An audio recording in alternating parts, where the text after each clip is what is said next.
Буряде опера болон баледе театры тезендері Эрбехегehen балет анха турушинкие тавигдыба. Хужымын 160 жылы саны Жак Оффенбах француз зохиохан байна. Пуанте дәрі қараң иге турушин Мария Тальони балерина 1860 онда Эмили Ври шавида Эрбехегehen зужик табихан. Тэрне зужик болдылген уйды мордахан ушарха балет харулықтықия боляхан дюм. 160 жылы өнгөрөхөд энэ зужиг турушинхие Буряде опера болон баледе театры тезендері тавигдыбып шу.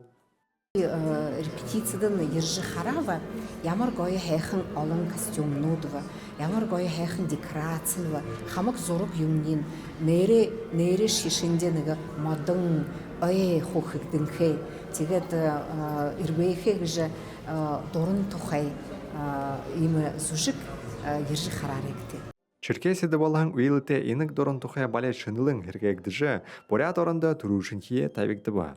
Инде Александр Мишутин 1860 оны зужиге зургуды шынер херглыжы Францин хатары техникіте тірі уйын сакте зохилдулжы табиба. Этот балет действительно вообще в России идет впервые.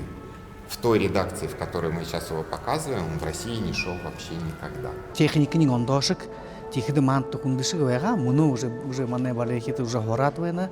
Тэгээд мөнөө зөвшөөрж харагдтыг. Миний ханахад энэ гоё зүжиг гоё балет манай театрт манай театрын саашин сургууль гэж ханна.